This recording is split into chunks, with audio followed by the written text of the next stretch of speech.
সাত শ্রেণীর মানুষকে আল্লাহ রাব্বুল আলামিন কিয়ামতের মাঠে তার আরশের ছায়ায় ছায়া দিবেন, যেই দিন ওই ছায়া ছাড়া অন্য কোনো ছায়া থাকবে না।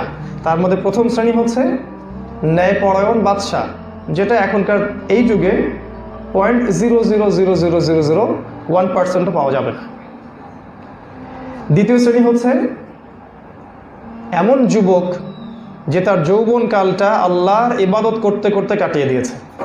ইনশাআল্লাহ শেষ জামানায় এই শ্রেণীর মানুষকে বেশি পাওয়া যাবে ইনশাআল্লাহ। তৃতীয় শ্রেণী হচ্ছে ওই ব্যক্তি যার হৃদয় বা অন্তর মসজিদের সাথে ঝুলন্ত থাকে, অর্থাৎ মসজিদের সাথে তার হৃদয়টা ঝুলন্ত থাকে। সে সলাতে যাওয়ার জন্যে ব্যতিব্যস্ত থাকে, এক ওয়াক্ত সলাত হয়ে গেলে পরের ওয়াক্তের জন্যে প্রিপারেশন নিতে থাকে।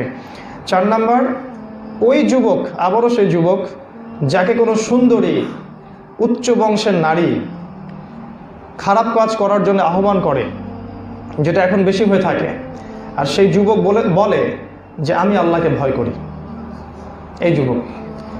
পঞ্চম শ্রেণী হচ্ছে ওই দুই ব্যক্তি যারা আল্লাহর জন্যই পরস্পরকে ভালোবাসে এবং আল্লাহর জন্যই পরস্পরকে বিচ্ছেদ ঘটায়। মানে একজন ব্যক্তি আল্লাহ তার রাসূলকে মেনে চলে, ভালোবাসি তাকে। একজন ব্যক্তি আল্লাহ তার রাসূলকে মেনে চলে না, ইসলামের অবাধ্য হয়, আল্লাহদ্রোহী কথাবার্তা বলে, তখন তার সাথে আমরা শারঈ দূরত্ব বজায় রাখি। এরপরে আছে এক শ্রেণী এক ব্যক্তি যার ডান হাত কি সাদাকা করেছে, বাম হাত সেটা জানে না। ডান হাতে কি দান করলাম, বাম হাত সেটার খবর রাখে না, এত গোপনে দান করে যে ব্যক্তি।